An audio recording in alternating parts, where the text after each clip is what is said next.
আউযু বিল্লাহি মিনাশ শাইতানির রাজিম।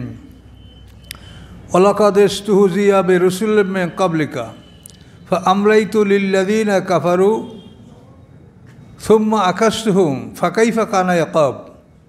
আল্লাহ বলেন, হে মুহাম্মদ সাল্লাল্লাহু আলাইহি ওয়াসাল্লাম, আপনার আগে অনেক রসুলকে উপহাস করা হয়েছে, আপনার আগে অনেক রসুলগণকে উপহাস করা হয়েছে, ঠাট্টা করা হয়েছে। ফাআমলাইতু লিল্লাযীনা কাফারু, আল্লাহ বলেন আমি সেই কাফেরদেরকে ঢিল দিয়েছিলাম। সুম্মা আখাজতুহুম, ঢিল দেওয়ার পরে আমি তাদেরকে পাকড়াও করেছিলাম। ফাকাইফা কানা ইকাব, কীরূপ ছিল আমার শাস্তি। তাহলে মুহাম্মদ সাল্লামকে আল্লাহ সান্ত্বনা দিচ্ছেন যে আপনার পূর্বে যারা রাসূল ছিলেন তাদের সাথেও তার জাতি উপহাস করেছে, ঠাট্টা করেছে, বিদ্রূপ করেছে, কিন্তু আমি তাদেরকে ঢিল দিয়া পাকড়াও করেছি। আমার শাস্তি কেমন ছিল? আল্লাহ বলেন, আফামান হুয়া কায়িমুন আলা কুল্লি নাফসিন বিমা কাসাবাত ওয়া জাআলু লিল্লাহি শুরাকা কুল সাম্মিহুম। আল্লাহ বলেন, যে সত্তা, যে মালিক, যে আল্লাহ এমন ক্ষমতার মালিক যে প্রত্যেকটা মানুষ যা অর্জন করে, উপার্জন করে, তিনি তার উপরে সাক্ষী, তার উপস্থিতিই সবাই করে। আমরা ভালো মন্দ যাই করি সেখানে আল্লাহ উপস্থিত থাকেন, আল্লাহর উপস্থিতিই প্রত্যেকটা মানুষ সকল কার্য সম্পাদন করে। তো এমন এক সত্তা, এমন এক শক্তিশালী মাবুদ, এই আল্লাহকে বাদ দিয়া ওয়া জাআলু লিল্লাহি শুরাকা, তারা আল্লাহর অংশীদার বানায়। লাত, উজ্জা, মানাত, ওল, হবল, বালবাক্কু, এই বিভিন্ন মূর্তিগুলিকে তারা আল্লাহর অংশীদার নির্বাচন করে। আল্লাহ বলেন, কুল, আপনি তাদেরকে বলেন, সাম্মুহুম, তাদের নাম বলো। আল্লাহর সমকক্ষ কে? আল্লাহর অংশীদার কারা? তাদের নাম বলো, নাম ঘোষণা করো। অথবা আম তুনাব্বিউনাহু, অথবা তোমরা আল্লাহকে জানাচ্ছ এমন কিছু বিমা লা ইয়ালামু ফিল আরদি, যা পৃথিবীর মধ্যে আছে অথচ আল্লাহ জানে না। পৃথিবীর মধ্যে এমন কিছু তোমরা আল্লাহকে খবর দিচ্ছ যে ব্যাপারে আল্লাহ জানেন না, আল্লাহর অজানা কিছু আল্লাহকে শোনাচ্ছ, যে আল্লাহর অংশীদার আছে তোমরা বলছো, তা আল্লাহ জানেন না, আল্লাহকে শোনাচ্ছ তোমরা। ধমক দিচ্ছেন। আম্বে জাহের মিনাল কওল, অথবা তোমরা শোনা কথা, বানানো কথা বলো, মুখে আসে তাই বলো, জাহের মিনাল কওল।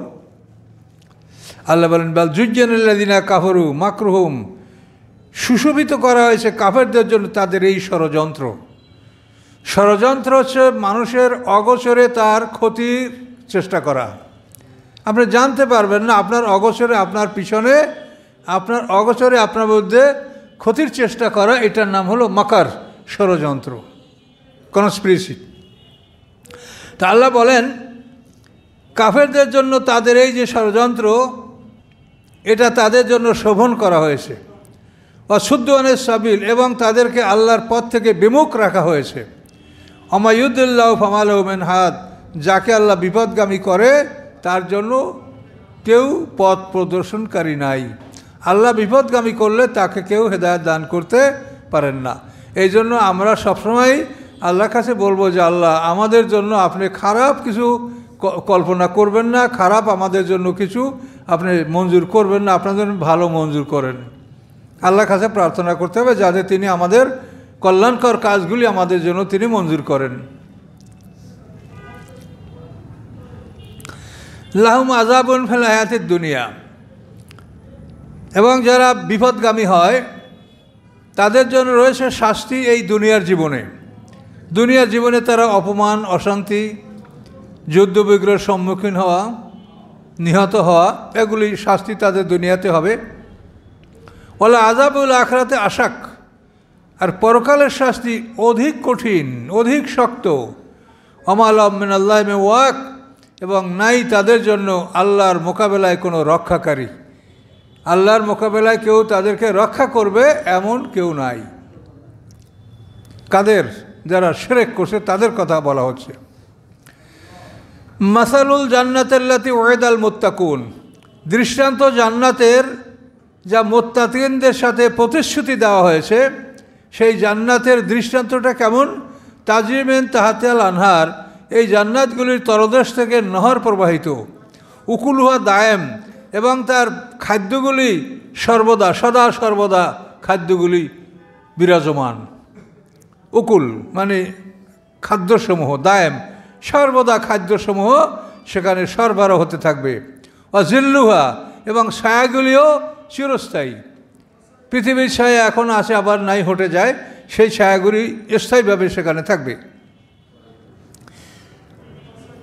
তিলকা উকবাল্লাদিন আত্মাকু, এবং এগুলি এই যে শুনলেন যে চিরস্থায়ী জান্নাত, তারপরে অবিরাম খাদ্য সরবরাহ এবং স্থায়ীভাবে ছায়া, আল্লাহ বলেন তিলকা এগুলি উকবাল্লাদিন আত্মাকাও মোত্তাকিনদের পরিণাম। যারা মোত্তাকিন, যারা আল্লাহকে ভয় করে, এগুলি তাদের পরিণাম। আল্লাহকে ভয় করে প্রত্যেকটা কাজ আপনি করবেন, আপনার মনে সবসময় আল্লাহর ভয় থাকবে যে আমি যা করি আল্লাহ দেখছেন, আল্লাহ আমার সাথে আছেন। কিরামান কাতিবিন, ফেরেশতা আমার কাদের বারে লিখছে। এই বিষয়গুলি কোরআনের, এগুলি বিশ্বাস করে সবসময় আল্লাহকে ভয় করে আমরা চলব। এর নাম হলো তাকওয়া। ওয়াল্লাযীনা আতাইনাহুমুল কিতাবা ইয়াফরাহুনা বিমা উনজিলা ইলাইকা ওমিনাল আযাব মা ইউনকিরু বা'দা। আল্লাহ বলেন, যাদেরকে আমি কিতাব দান করেছি, আহলে কিতাব ইতিপূর্বের, ইয়াফরাহুনা বিমা উনজিলা ইলাইক, আপনার প্রতি যে অবতীর্ণ হয় তার প্রতি তারা সন্তুষ্ট। মুহাম্মদ সাল্লাল্লাহু আলাইহি ওয়াসাল্লামের প্রতি যে আয়াত অবতীর্ণ হয়, পূর্ববর্তী আহলে কিতাবরা তার উপরে সন্তুষ্ট, কিন্তু সবাই না। অমিনাল আযাব মা ইউনকিরু বা'দাহু, এবং এই দনগুলোর মধ্যে থেকে কতক আছে যারা এটা অপছন্দ করে। সবাই না, আহলে কিতাব থেকে সবাই মুহাম্মদ সাল্লাল্লাহু আলাইহি ওয়াসাল্লামকে সমর্থন করে নাই। সেই জন্য আল্লাহ বলছেন যে অমিনাল আযাব মা ইউনকিরু বা'দাহু, আহলে কিতাবদের মধ্যে এমন কেউ আছে যারা এর কতক অস্বীকার করে। এখানে সারানো হচ্ছে কতক অস্বীকার করার অর্থ হলো, কোরআনে আল্লাহ এবং রহমান এই দুইটা নাম কোরআনে বারবার আসছে।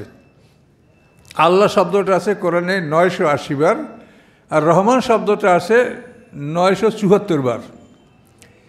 তো এখন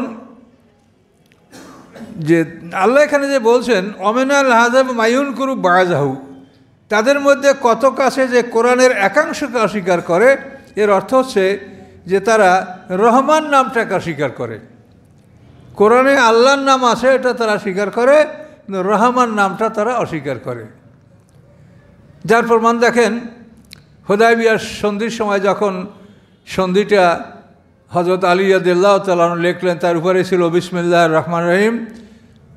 এরপরে ভিতরের যেটা বিষয়বস্তু লেখা হয়েছিল, কিন্তু এইটা যখন আবু জাহেলের বড় ছেলে সোহেল ইবনে আমর হুদায়বিয়ার সন্ধির মুশরিকদের পক্ষে তিনি স্বাক্ষর করেছিলেন, আর এদিকে মুহাম্মদ সাল্লাল্লাহু আলাইহি ওয়াসাল্লাম, আবু জাহেলের বড় পুত্র সোহেল ইবনে আমর। তো এই কাগজটা তার কাছে দেওয়ার পরে সে বিসমিল্লাহির রহমানির রহিম দেখেই বলল যে আমরা এটা জানি না, আমরা আল্লাহর নামে কাজ শুরু করি, আমরা আল্লাহকে বিশ্বাস করি, আমরা বলি বিসমিকা আল্লাহুম্মা, কাজে ওই বিসমিকা আল্লাহুম্মা লিখতে হবে, রহমান রহিম এটা আমরা মানি না। তো এই কথাটা এই আয়াতে ইঙ্গিত করা হয়েছে যে দলের মধ্যে কতক আছে যারা কোরআনের একাংশকে অস্বীকার করে। রহমান এবং রহিম এটা কোরআনের বাক্য, কোরআনের আয়াত, কিন্তু এটাকে তারা অস্বীকার করে।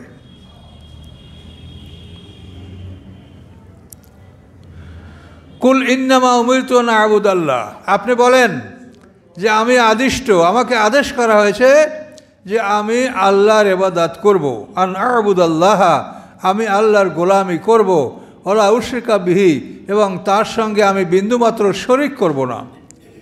ইলাইহি আদু, আমি সেই আল্লাহর দিকে তোমাদেরকে ডাকি। ওয়া ইলাইহি মাআব, এবং তারই নিকট সকলের প্রত্যাবর্তন। এই যে শিরক সম্পর্কে আল্লাহ সারা কোরআন শরীফে বারবার বারবার বলছেন, তো পৃথিবীর অধিকাংশ মানুষ ঈমান আনে কিন্তু সাথে সাথে মুশরিক। সূরা ইউসুফে যে কথাটা আল্লাহ বলেছেন, আমা ইউমিনু আকসারুম বিল্লাহি ইল্লা ওয়াহুম মুশরিকুন, তাদের অধিকাংশ আল্লাহর প্রতি ঈমান আনে কিন্তু সাথে সাথে তারা মুশরিকও বটে। তো আমরা নামাজি, আমরা রোজাদার, আমরা হজ করি, কিন্তু শিরক আমরা ছাড়তে পারছি না। এই শিরকের মধ্যে আমরা কম বেশি সবাই জড়িত আছি। কাজে এটা আল্লাহ কোরআনে বলেছেন, এবং এইটা কিছু শিরক এমন আছে তার থেকে আমরা কেউ আত্মরক্ষা করতে পারছি না। সেই শিরকগুলি হচ্ছে সূরা আনামের 121 নম্বর আয়াতে পাবেন। এটা আমার আলওয়াদার বই সত্য দলের পরিচয়, সম্ভবত এটা পাবেন। সেখানে আল্লাহ বলেছেন সূরা আনামের 121 নম্বর আয়াত, ওয়াইন্না শায়াতিনা লা ইউহুনা ইলা আউলাইহিম লিয়াজাদিলুকুম, নিশ্চয়ই শয়তানেরা শয়তানের বন্ধুদের কাছে ওই পাঠায় যাতে শয়তানের বন্ধুরা তোমাদের সাথে তর্কে লিপ্ত হতে পারে। আল্লাহ সামনে বলেন, ওয়াইন আতাতুমুহুম, যদি তোমরা শয়তানের বন্ধুদের অনুকরণ করো, ইন্নাকুম লা মুশরিকুন, নিশ্চয়ই তোমরা অবশ্যই তোমরা মুশরিক হবে। এই যে আয়াত কোরআনের, এই আয়াতে আমরা আলেম ওলামা যে যা বলেন, যে যেখানে আমরা সবাই এই শিরকের মধ্যে লিপ্ত, যে শয়তানের বন্ধুদের আনুগত্য করলে নিশ্চয়ই তোমরা অবশ্যই তোমরা মুশরিক। এখন এই শয়তানের বন্ধুদের আনুগত্য আমরা করছি। আমাদের ইসলামে যে দণ্ডবিধান সেখানে হলো হুদুদ কেসাস তাজির, কিন্তু সেইটাকে ওরা বন্ধ করে দিয়ে ওরা চালু করছে ফৌজদারি আদালত। এখন আমরা ফৌজদারি আদালত সবাই জানি, কম বেশি এ সম্বন্ধে কিছু বুঝি, জ্ঞান রাখি, কিন্তু হুদুদ কেসাস তাজির যেটা সিরাতাল মুস্তাকিমের দণ্ডবিধান, এটা সম্বন্ধে শতকরা একটা লোকও আমরা জানি না। বলেন সত্য কিনা? এটা শিরক, যে আমরা শয়তান অনুকরণ করছি, আমরা শয়তান অনুকরণ করছি। আল্লাহ সুদকে করছে হারাম, আর এরা সুদকে করছে অর্থনীতির মূল ভিত্তি। ঠিক কিনা বলেন? এভাবে আপনি প্রত্যেক দেখেন হত্যার বিচার, সেখানে আল্লাহ কি বলেছে, 100 উট, মানে যদি রক্তের মূল্য কেউ নেয় নিহত ব্যক্তির অরিসা, তাহলে 100 গরু, 100 উট, 2000 বকরি। কিন্তু ওরা কি দিচ্ছে আপনাকে? ফৌজদারি মামলায় আপনি কি পাচ্ছেন? আপনার নিকটতম আত্মীয় নিহত হলো, আর আপনি যদি লক্ষ লক্ষ টাকা করে মামলা করতে পারেন, চালাতে পারেন, তাহলে আপনি একটা রায় পাবেন, হয়তো আসামিদের শাস্তি হবে, না হবে না। আর আল্লাহর বিচারে কি, যে তুমি হত্যা করেছো, এটা যদি নিহত ব্যক্তির অরিসায় রক্তের মূল্য চায়, তোমাকে 100 গরু, 100 উট, 2000 বকরি দিতে হবে। 100 গরুর মধ্যে 40টা গাভিন গরু, আর উটের মধ্যে 40টা গাভিন উট, বাকি 60টা 5 বছরের বয়স্ক উট দিতে হবে। তো এই যে আইন কানুন, আল্লাহর আইন প্রত্যেকটা ক্ষেত্রে। আমাদের অর্থনীতি হলো জাকাত, ওসর, গনিমাত, ফাই।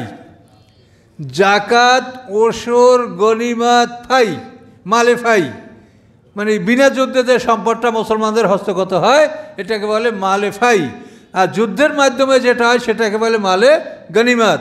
আর জাকাত, ওসরটা তো বুঝতে পারছেন, এটা হলো আমাদের অর্থনীতির ভিত্তি। আর এই ইহুদি খ্রিস্টানদের অর্থনীতির ভিত্তি হলো সুদ, ইনকাম ট্যাক্স, ভ্যাট, এগুলি।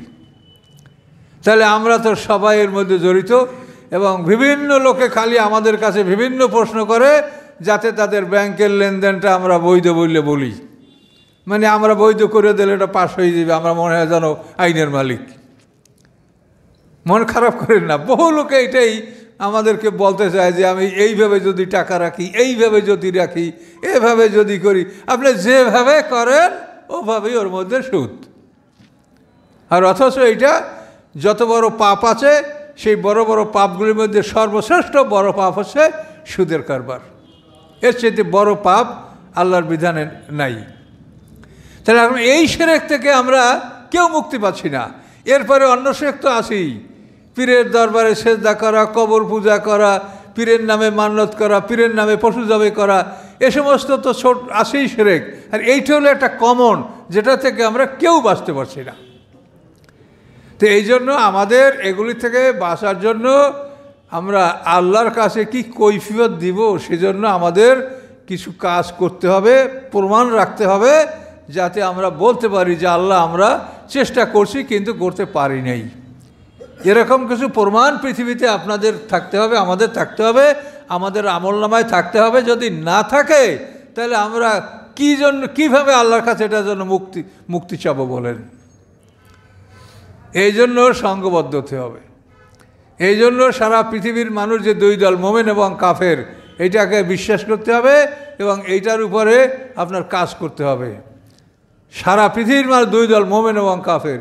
এখন আপনি দেখেন ইহুদি খ্রিস্টানরা তারা সারা পৃথিবীর বুকে যে কোনো জায়গায় তারা এই দুইটা দল একসঙ্গে কাজ করতেছে সারা পৃথিবীর বুকে। তারা মুসলমানদের এরকম দুইটা দল হতে হবে, মানে মুসলমান কাফের আর মোমেন এই দুইটা দল, মুসলমানরা সমগ্র মুসলমানরা একটা দলবদ্ধ হয়ে পৃথিবীতে তাদেরকে কাজ করতে হবে। কিন্তু আজকে রাজতন্ত্র পৃথিবীটাকে গ্রাস করে রেখেছে। মুসলমানদের সম্পদগুলি তারা কয়েকটা ক্ষুদ্র ক্ষুদ্র রাষ্ট্র ভাগ করে তারা এটা ভোগ করছে, অথচ এই সম্পদ সারা বিশ্বের মুসলমানদের, এটা আল্লাহর দেওয়ার সম্পদ। আজকে সারা পৃথিবীতে বহু মুসলমান, বহু নারী পুরুষ শিশু নির্যাতিত হচ্ছে। আপনারা দেখতে পাচ্ছেন খবরে যে কত দুর্যোগ, কত কষ্ট তাদের জীবনের উপরে বয়ে যাচ্ছে। কিন্তু সেখানে আমরা কি করছি? আমরা সোনার প্যান নির্মাণ করে তাতে পায়খানা করছি, খুব গৌরব আমাদের, তাই না? সামনে যান তখন কি পাবেন তাই দেখবেন। যাদের কাছে সম্পদ আছে এটা গরিবের আমানত, তার মধ্যে এক অংশ আছে। যারা সম্পদের মালিক তাদের সম্পদের মধ্যে গরিবের একটা অংশ আছে নির্ধারিত, সেটা আপনার না। সেই অংশটা আপনি সঠিকভাবে তাদেরকে পৌঁছিয়ে দেন, না দিলে সামনে যান দেখেন আল্লাহ কি অবস্থা রেখেছেন আপনাদের আমাদের জন্য। কাজে এই জন্য এই বিষয়গুলি বারবার আল্লাহ তাআলা এই শিরক সম্পর্কে বলছে। তো এই শিরকগুলির মধ্যে আমরা কিন্তু লিপ্ত হয়ে আছি। সিরাতাল মুস্তাকিম রাস্তাকে ভেঙে ভেঙে ওরা বাইপাস করে দিয়েছে, আমরা সেই বাইপাসে আনন্দের সহিত হারছি। আর লেবাস পোশাকে আমরা মুসলমান, আর এইটা দেখেই সবাই নির্ণয় করে ওর বাপরে বাপ হুজুরে অমুক, বাস। কেউ নবীর বংশধর, কেউ আলীর বংশধর, কেউ অমুক সমুক, এগুলি দ্বারা আমরা আমাদের ধর্ম ব্যবসা চালাচ্ছি। কার বংশ কেটে এর দ্বারা কী হবে? আপনাকে এই বংশের কোনো মূল্য আছে? আল্লাহ কোনো বংশের মর্যাদা দিয়েছে? হ্যাঁ, এটা তো কোরআন পাকে আল্লাহ পরিষ্কার বলে দিয়েছে যে তোমরা সব আদম সন্তান। হযরত বেলাল রাদিয়াল্লাহু তাআলা আনহু মক্কা বিজয়ের পরে যখন কাবাঘরের ছাদে আজান দিচ্ছিল, তখন আরবের লোকেরা কি বলছিল জানেন না? ইতিহাস পড়েন নাই, শোনেন নাই? হ্যাঁ, ওরা বলে জাহেরে আয়, মুহাম্মদ সাল্লাল্লাহু আলাইহি ওয়াসাল্লামের কাছে আর কোনো লোক নাই, একটা কাক উঠেই দিয়েছে কাবাঘরে। হ্যাঁ, তখন আল্লাহ তাআলা আয়াত নাযিল করলেন, ইন্নামা খালাকনাকুম মিন যাকারিন ওয়া উনসা ইয়া আইয়ুহান নাসু ইন্না খালাকনাকুম ইয়া আইয়ুহান নাসু ইন্না খালাকনাকুম মিন যাকারিন ওয়া উনসা ওয়া জাআলনাকুম শুউবান ওয়া কাবাইলা লিতাআরাফু ইন্না আকরামাকুম ইনদাল্লাহি আতকাকুম। আয়াতের মধ্যে ভুল থাকতে পারে, দেখে নিন। ইয়া আইয়ুহান নাসু ইন্না খালাকনাকুম মিন যাকারিন ওয়া উনসা ওয়া জাআলনাকুম শুউবান ওয়া কাবাইলা লিতাআরাফু ইন্না আকরামাকুম ইনদাল্লাহি আতকাকুম। আল্লাহ বলে দেন, হে মানব সকল, আমি তোমাদেরকে একটা নারী একটা পুরুষ থেকে সৃষ্টি করেছি এবং তোমাদেরকে আমি বিভিন্ন বংশে গোত্রে বিভক্ত করেছি তোমাদের পরিচয় সুবিধার জন্য। বংশটা গৌরবের জন্য না, পরিচয় সুবিধা। মানে এক গ্রামে যদি 5 জন আব্দুর রহমান থাকে, একজন আব্দুর রহমান বিশ্বাস, একজন আব্দুর রহমান হাওলাদার, একজন আব্দুর রহমান তালুকদার, একজন আব্দুর রহমান জামাতদার, তাহলে আপনি বুঝতে পারবেন যে কোন আব্দুর রহমানকে আপনি চাচ্ছেন। কিন্তু এইগুলো যদি বংশে বিভক্ত না হইতো আর সব যদি এক দলভুক্ত দেন, 5 জন আব্দুর রহমানের কাছে না যাওয়া পর্যন্ত আপনি কোন আব্দুর রহমানকে চাচ্ছেন এটা আপনি চিনতে পারতেন না। এই কথাটাই আল্লাহ বলছেন যে জাআলনাকুম শুউবান ওয়া কাবাইলা লিতাআরাফু, যে আমি তোমাদেরকে বিভিন্ন গোত্রে সম্প্রদায় ভাগ করেছি তোমাদের পরিচয় সুবিধার জন্য। এটা সম্মানের কোনো বস্তু না। তুমি ওই বংশের লোক, এই জন্য তুমি সম্মানের মালিক না। সম্মানের মালিক হলো ওই ব্যক্তি যে আল্লাহকে বেশি ভয় করে। সম্মানের মাপকাঠি হলো তাকওয়া, আল্লাহর প্রতি ভয়। এগুলো বুঝতে হবে।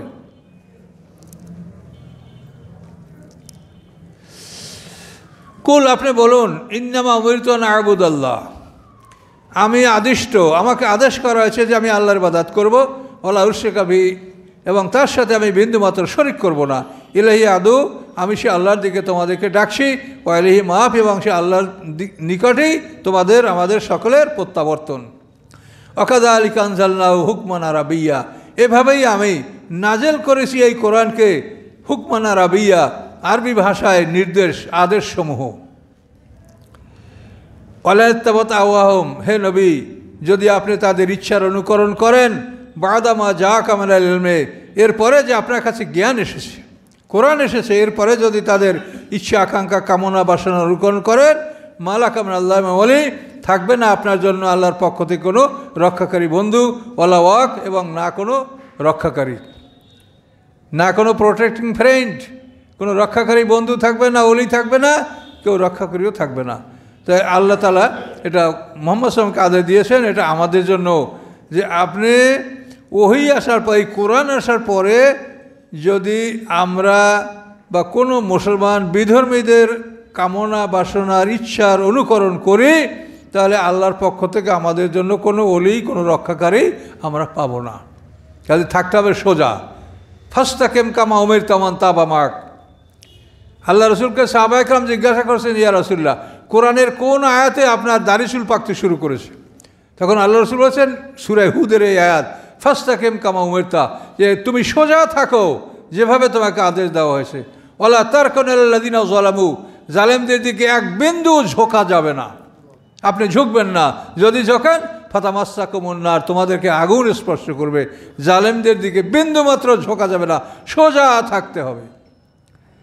কিন্তু আমরা তো বিভিন্ন কারণে, রাজনৈতিক কারণে, বিভিন্ন ভোটের কারণে, বিভিন্ন কারণে আমরা কিন্তু আসলে জালেমদের দিকে ঝুঁকতে বাধ্য হই। তার কারণ কোনো একটা মানুষ যদি বলে যে আমি ভালো মানুষের ভোটে জয়যুক্ত হব, কোশ্চিনকালেও জয়যুক্ত হবে না। বলেন হবে?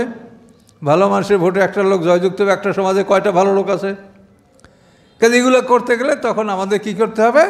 জালেমদের দিকে কিছু না কিছু ঝুঁকতে হবে, তা নাহলে আমরা গন্তব্যস্থলে আমরা মানে গোলে আমরা উপনীত হতে পারবো না। এই জন্যই এইসব ব্যাপারটা, এই যে গণতন্ত্র, এটা যে ইসলাম সমর্থন করে না, এটার কারণ এইসবগুলি কারণ। যদি এটা সমর্থন করেন তা আপনি দেখবেন কিছু না কিছু আপনি গণ্ডির বাইরে চলে যেতে বাধ্য থাকবেন, তা নাহলে আপনি জয়যুক্ত হতে পারবেন না। এটা বড় কঠিন ব্যাপার। এই জন্য আল্লাহ কাউকে বলে না যে তুমি এইটা করিয়া আমার কাছে আসো। আল্লাহ বলছেন তুমি প্রচার করিয়া আমার কাছে আসো, তুমি সাধ্য অনুযায়ী তোমার কাজ করো। কিন্তু আল্লাহ বলে না যে তুমি পাশ করিয়ে আসো আমার কাছে, এটা বলে নাই আল্লাহ। কাজে আপনি আমি কেন অতিরিক্ত করতে যাব? এখানে তো আপনার নিজেকে প্রশ্ন করতে হবে যে আমি জালেমদেরকে ঝুঁকতে যাব কেন? আল্লাহ তো এটা আমাকে বলে নাই যে এটা না করিয়ে তুমি আমার কাছে আসবেন, এটা করবা, করিয়ে আসবে, এটা তো আল্লাহ বলেন নাই। আল্লাহ বলছেন যে আমার কোরআনকে তুমি সঠিকভাবে পৌঁছিয়ে দাও মানুষের কাছে, বাস। দিন প্রতিষ্ঠা করার জন্য তুমি যথাসাধ্য ইসলামের বিধানের মধ্যে থেকে তুমি প্রচেষ্টা চালিয়ে যাও, কিন্তু তুমি যেন জালেমদের দিকে বিন্দুমাত্র না ঝুঁকো। ওয়ালা তারকানু ইলাল্লাযিনা যালামু, হ্যাঁ, তোমরা জালেমদের দিকে বিন্দুমাত্র ঝুঁকবে না। যদি ঝুঁকো ফাতামাসসাকুমুন নার, তোমাদেরকে আগুন স্পর্শ করবে। ওমা লাকুম মিন নাসিরিন, তোমাদের জন্য কোনো সাহায্যকারী থাকবে না। ফাস্তাকিম কামা উমিরতা, এইসব আয়াত আল্লাহ রসুল এই আয়াতে মানে অস্থির হয়ে গেছেন, এর ভয়তে তার দাড়ি চুল পাকতে শুরু করছে।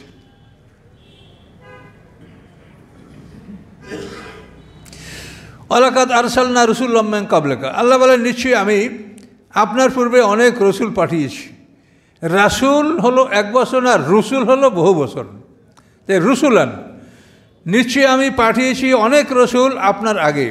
ওয়া জাআলনা লাহুম আজওয়াজা, এবং ছিল তাদের স্ত্রীগণ, যুররি এবং সন্তান।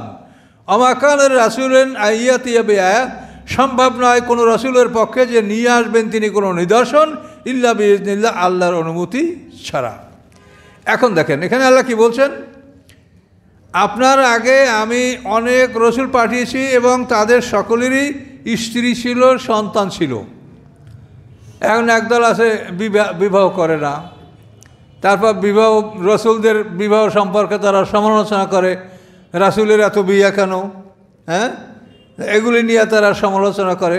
অথচ পৃথিবীর ইতিহাসে আপনি দেখেন, মানে পৃথিবীর ইতিহাসে সকল জ্ঞানীদেরই বহু বিবাহ।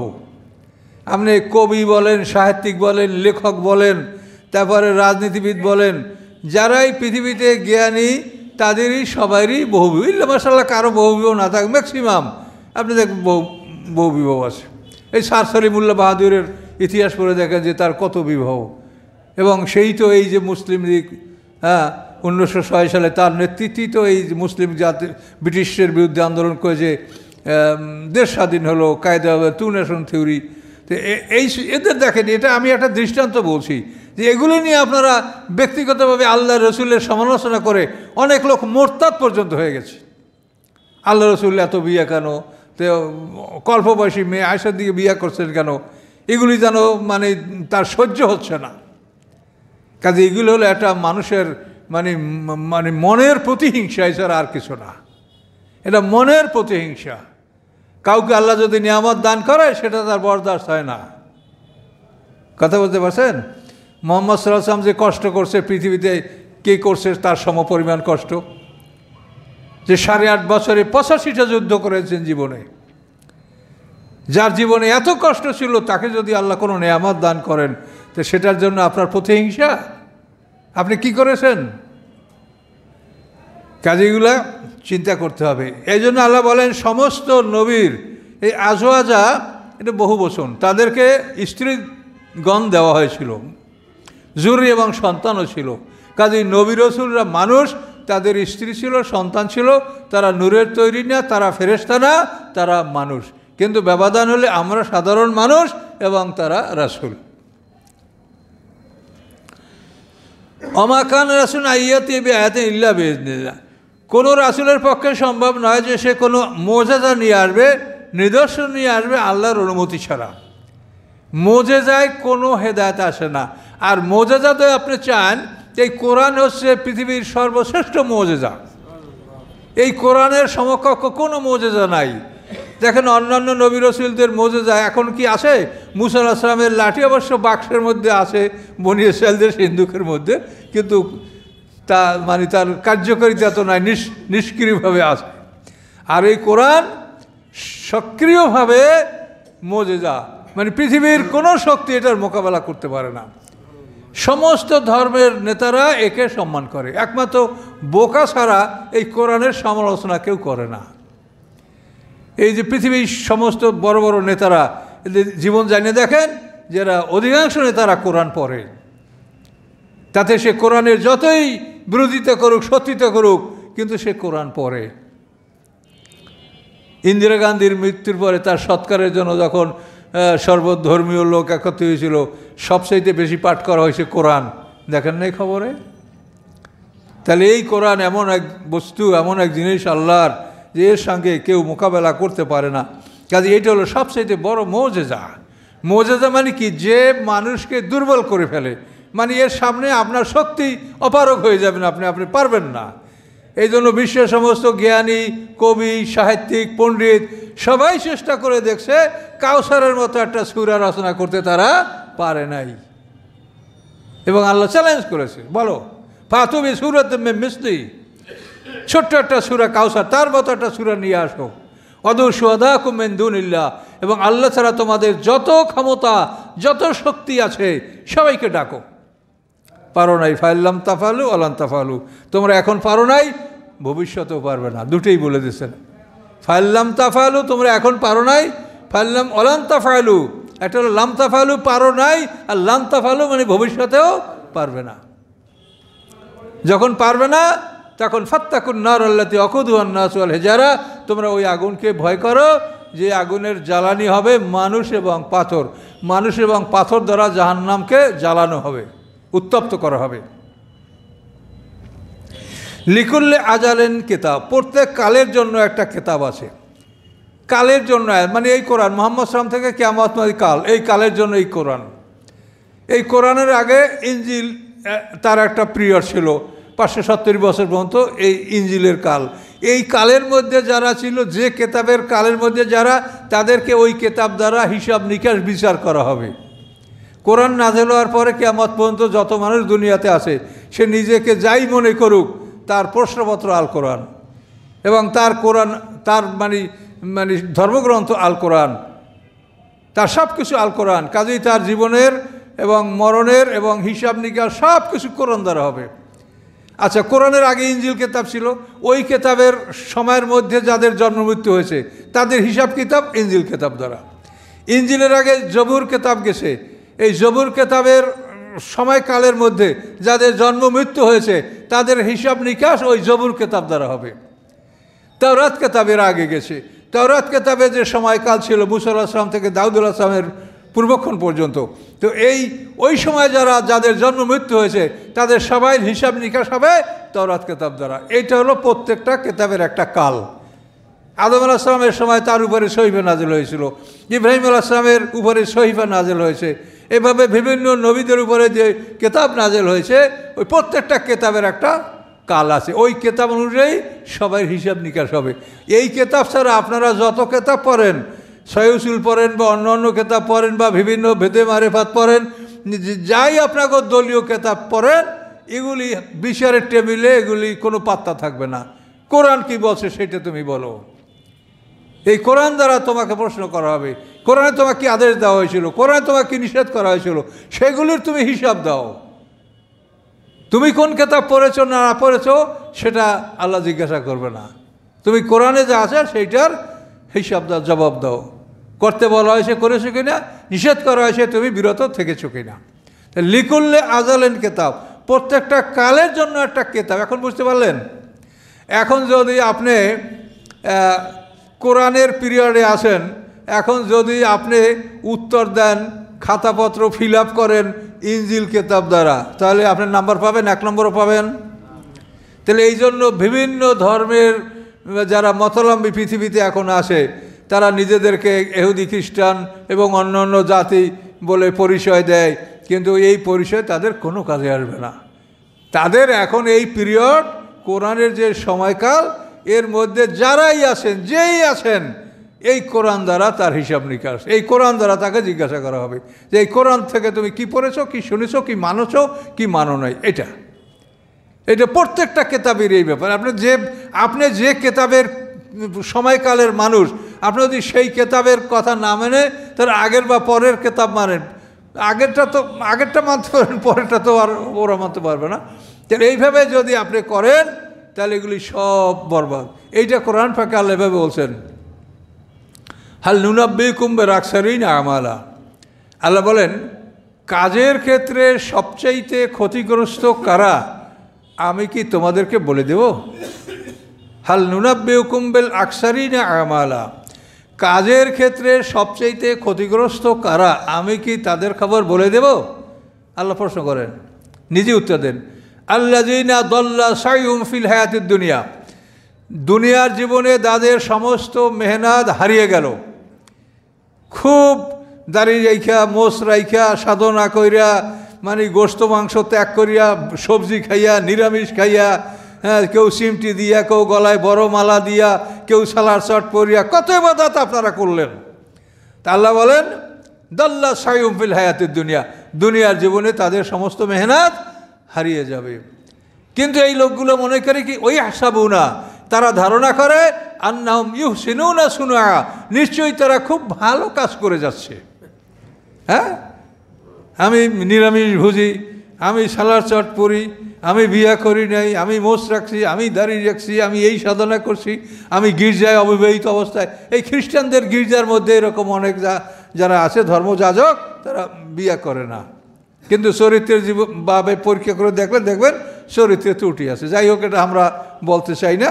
মানে কোরআন যেটা বলেছেন সেটা হলো এই যে তারা ধারণা করে, ওয়াহুম ইয়াহসাবুনা আন্নাহুম ইউহসিনুনা সুনআ, তারা ধারণা করে যে তারা খুব ভালো ভালো কাজ করছে।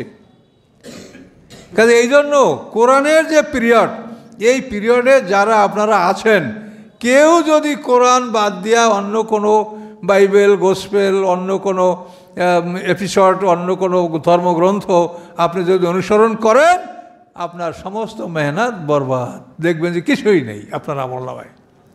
কাজে এরকম ক্ষতিগ্রস্ত যাতে আমরা না হই, এটা আল্লাহ কিন্তু আমাদেরকে সতর্ক করেছেন যে দুনিয়ার সমস্ত মেহনত তাদের বিফলে যাবে। কাজে এই জন্য কোরআনের পিরিয়ডের মধ্যে যারা, এই সীমানার মধ্যে যাদের জন্ম মৃত্যু, তারা এই কোরআন থেকেই তাদেরকে প্রশ্ন করা হবে এবং কোরআন অনুযায়ী তাদেরকে আমল করতে হবে। করা না করা দুটোই কোরআন থেকেই করতে হবে, আদেশ নিষেধ দুটোই কোরআন থেকে মানতে হবে।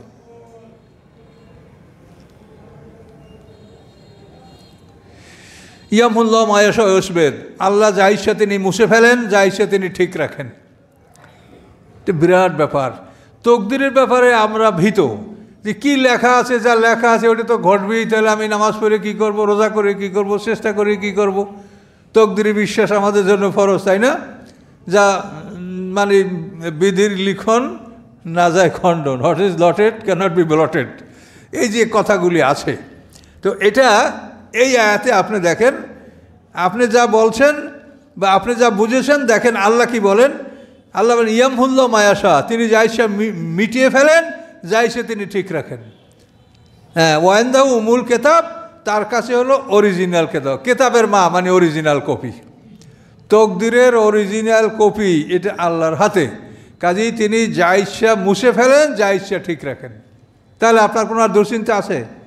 তাহলে আপনি যদি সাধনা করেন, চেষ্টা করেন, আপনাকে যেভাবে মেহনত করতে বলেছে সেভাবে যদি মেহনত করেন, তো ইচ্ছা করলে আপনার তকদিরটা আল্লাহ তাআলা খারাপটা মুছে দিয়ে ভালোটা আপনার জন্য চিরস্থায়ী করে দিতে পারেন।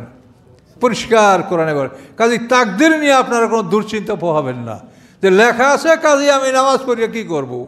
আর যদি লেখাই থাকে আর পরিবর্তন না হয়, তাহলে আসলেই তো তাই, তাহলে যা আছে তা হবে, তো হবেই, তা আমার আর করিয়ে কী লাভ। কিন্তু তা না, আল্লাহ বলছেন মেহনত করো, আল্লাযীনা জাহাদু ফীনা লানাহদিয়ান্নাহুম সুবুলানা, যে আমার রাস্তায় যারা পরিশ্রম করবে আমি আল্লাহ তাদেরকে আমার পথ প্রদর্শন করব, সরল পথ আমি তাদেরকে দেখাবো। এই মেহনতের উপরে, চেষ্টার উপরে আল্লাহ পথ দেখাবেন। কাজে আপনাকে সরল পথ খুঁজতে হবে, খুঁজে বের করতে হবে এই সরল পথ কোনটা। তাহলে এখন আপনার এইটা বিরাট ব্যাপার। ইয়ামহুল্লাহু মা ইয়াশা ওয়া ইসবাত, ইয়ামহু মানে টু ইরেজ, মুছে ফেলেন আল্লাহ তাআলা, তিনি যা ইচ্ছা করেন, ও ইসবাত যা ইচ্ছা তিনি স্থির রাখেন। ওয়াইন্দাহু উমুল কেতাব, তার কাছে কেতাবের মা মানে অরিজিনাল কপি আল্লাহর কাছে।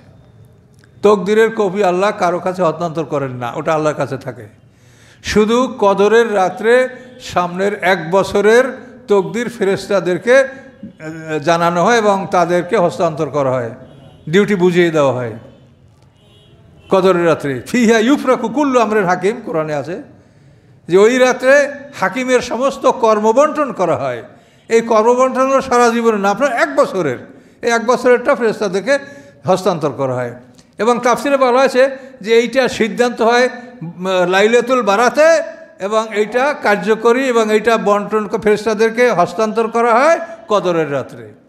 তো এই বারাত আমাদের এখন গেল, সামনে কদর, এই বারাতে এটা আল্লাহ তাআলা চূড়ান্ত করেছেন, কিন্তু এটা কদরের রাত্রে হস্তান্তর করবেন। ফিহা ইউফরাকু কুল্লু আমরিন হাকিম। অনেক কথা আছে, কিন্তু আমি সার কথাটা তাফসির কারকদের এটা আমি বললাম। লাইলাতুল মুবারাকা একটা কথা আছে, লাইলাতুল কদর, এই 2টা শব্দ কোরআনে আছে। এই 2টা শব্দ নিয়ে তাফসির কারকরা বহু কথা বলেছেন। কিন্তু আমি এটা শুধু আপনাদেরকে সারমর্মটা বললাম যে এই লাইলাতুল বারাতে কি করা হবে সেটার সিদ্ধান্তটা আল্লাহ গ্রহণ করেন এবং কদরের রাতে এটা ফেরেশতাদের কাছে হস্তান্তর করেন। এই 1 বছরের বাকিটা আবার আল্লাহর কাছেই থাকলো। এছাড়া এর বাইরে আল্লাহ কিছু করবেন না। তবে আমরা আমাদের মেহনত করলে আমাদের তকদির আল্লাহ পাল্টাই দেবেন। আল্লাহর জন্য কোনো জিনিস মানা বা পালন করা অজেব না, যেটা আল্লাহ বলছে আল্লাহ কিছু করতেই পারবেন না এমন না, তিনি যা ইচ্ছা তাই করতে পারবেন, এটা তো বারবার তিনি বলছেন, তিনি যা ইচ্ছা তাই করতে পারবেন। তাহলে আমার তাকদির পাল্টাইতে পারবেন না বলেন? তাহলে আপনাকে করতে হবে মেহনত। তাকদিরে কী আছে এই নিয়ে ঘুমেই থাকলে হবে না, আপনাকে মেহনত করতে হবে, সৎপথে পরিশ্রম করতে হবে, আল্লাহ তাআলা আপনার ভাগ্য পাল্টাই দেবে। তা তো আল্লাহ বলেছেন ইন্নাল্লাহা লা ইউগাইয়িরু মা বিকওমিন হাত্তা ইউগাইয়িরু মা বিআনফুসিহিম। একটা জাতির পরিবর্তন আল্লাহ ঘটাবেন না যতক্ষণ না তারা নিজেদের মধ্যে পরিবর্তন ঘটায়।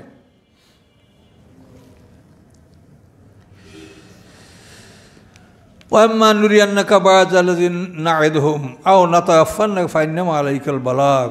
খুব ভয়ঙ্কর কথা। আল্লাহ বলেন যদি আপনাকে আমি দেখাতাম একাংশ উহার যা আমি তাদেরকে প্রতিশ্রুতি দিয়েছি, যে শাস্তির প্রতিশ্রুতি দিয়েছি তার একাংশ যদি আপনাকে দেখাতাম, আও নাতাওয়াফায়ান্নাকা, অথবা যদি আপনার মৃত্যু ঘটাতাম, তাহলে তো আপনি দেখতে পারতেন, তাহলে আপনি বুঝতে পারতেন যে তাদেরকে আমি কত কঠিন শাস্তির হুঁশিয়ারি দিয়েছি। ফাইন্নামা আলাইকাল বালাগ, হে রাসূল নিশ্চয়ই আপনার কর্ম হলো পৌঁছিয়ে দেওয়া, কোরআনের দাওয়াত পৌঁছিয়ে দেন। ও আলাইনাল হিসাব, আর আমার কর্তব্য হলো হিসাব গ্রহণ করা। তা রাসূলের উপরে যা দায়িত্ব আমাদের উপরে একই দায়িত্ব না আর কিছু। আমরা ওয়ারাসাতুল আম্বিয়া, রাসূলের যে কাজ ছিল সেটা এখন আমরা, তাহলে আমাদের কাজ কি? বালাগ, পৌঁছিয়ে দেওয়া এবং হিসাব। কাজেই আমরা কেন অতিরিক্ত কাজ করতে যাব? আমরা কেন জালেমের দিকে ঝুঁকতে যাব? কি দরকার? আমরা তাদেরকে দাওয়াত পৌঁছে দিলেই তো আমরা খালাস পাবো ইনশাল্লাহ। কাজে এই জন্য কোরআনের দাওয়াত সঠিকভাবে পৌঁছে দেওয়া। এই ব্যাপারে আপনারা আমরা পরস্পর সহযোগিতা না করলে হচ্ছে না। আপনারা যদি সহযোগিতা না করে, আপনারা যদি উপস্থিত না হন, তাহলে আমি কি এটা প্রচার করতে পারবো? কাজে আমরা কিন্তু পরস্পর একটা সহযোগিতা, আমি সবটা একাই নিয়ে নেব তা না, আপনারা আমার সাথে ভাগী হবেন। আল্লাহ রসুল দিন কায়েম করছে। সাহাবীদের ব্যাপারে আল্লাহ রসুল কী বলছে? আলিয়াম আকমালতু লাকুম দীনাকুম, তোমাদের জন্য আমি দিনকে পূর্ণতা দান। রাসূল একাকে তো বলেন নাই যে মুহাম্মদ সাল্লাল্লাহু আলাইহি ওয়াসাল্লাম আপনাকে আমি দিনটা পূর্ণ করে দিই, বলছে আলিয়াম আকমালতু লাকুম দীনাকুম, তোমাদের দিনকে আমি পূর্ণতা দান সবাইকে। তাহলে এটা আমরা কিন্তু সবাই এটার অংশীদার, যে আপনারা আমরা একে অপরের সহযোগিতার মাধ্যমে এই কোরআন আমরা সমাজে প্রচার করছি। আওয়ালাম ইয়ারাউন্না নাতিল আরদা নানকুসুহা মিন আতরাফিহা, আল্লাহ বলেন তারা কি দেখে না যে আমি মুশরিক কাফেরদের জমিনকে ছোট করে নিয়ে আসতেছি চতুর্দিক থেকে। মানে আস্তে আস্তে মুসলমানদের সাম্রাজ্য বাড়ছে আর কাফেরদের রাষ্ট্র ছোট হয়ে যাচ্ছে। সেইটা আল্লাহ বলছেন যে ওরা কি এখনও দেখে না যে আমি চতুর্দিক থেকে ওদের জমিন ছোট করে নিয়ে আসতেছি, এরপর এই করতে করতে ওদের সব জমিনে আমি মুসলমানদের দখলে দিয়ে দেব। এটা আল্লাহ বলছেন। আল্লাহ ইয়াহকুমু, আল্লাহ আদেশ দান করেন, লা মুওয়াক্কাবা লি হুকমি, তার আদেশের পরিবর্তনকারী কেউ নাই। আল্লাহ যে আদেশ দিবেন এটা পরিবর্তনকারী কেউ নাই। ওয়া সারিউল হিসাব, এবং তিনি দ্রুত হিসাব গ্রহণকারী। অকাদ মাকারাল্লাযিনা মিন ক্বাবলিহিম, আল্লাহ বলেন তাদের আগে যারা ছিল তারাও ষড়যন্ত্র করেছে। ফালিল্লাহিল মাকরু জামিয়া, সমস্ত ষড়যন্ত্রের চাবিকাঠি আল্লাহর হাতে। সমস্ত ষড়যন্ত্র আল্লাহর হাতে। আল্লাহ যদি ষড়যন্ত্র বাস্তবায়িত না করেন তাহলে কারো ষড়যন্ত্র বাস্তবায়িত হবে না। ইয়ালামু মা তাকসিবু কুল্লু নাফসিন, তিনি জানেন প্রত্যেকটা মানুষ কি উপার্জন করছে, এটা আল্লাহ জানেন। ওয়া সায়ালামুল কুফফারু লিমান উকবাদ্দার, অচিরেই কাফেররা জানতে পারবে যে পরকালের বাসগৃহ কাদের জন্য নির্ধারিত রয়েছে। ওয়া ইয়াকুলুল্লাযিনা কাফারু লাস্তা মুরসালা, এবং কাফেররা বলে যে আপনি প্রেরিত রসুল নন, আপনি রসুল নন। এর জবাবে আপনি বলেন কুল, আপনি বলেন কাফা বিল্লাহি শাহিদাম বাইনি ওয়া বাইনাকুম, আল্লাহ যথেষ্ট আমার মধ্যে এবং তোমাদের মধ্যে সাক্ষী হিসাবে। আল্লাহই যথেষ্ট, আমি রসুল কিনা। আর ওমান ইনদাহু ইলমুল কিতাব, এবং যাদের কাছে কিতাবের জ্ঞান আছে সাক্ষী হিসাবে তারা যথেষ্ট। তোমরা যদি আমাকে বলো যে আপনি রসুল না, এতে কিছু আসে যায় না। আল্লাহ সাক্ষী এবং যাদের কাছে কিতাবের ইলম আছে তারাও সাক্ষী যে আমি আল্লাহর রসুল। এই বলে সূরাটা এখানে সমাপ্ত হল। আমানতু বিল্লাহ। তা আগামী সপ্তাহে তো আর আমরা অনুপস্থিত থাকবো না, এখন থেকে রমজানের ছুটি 1 মাস।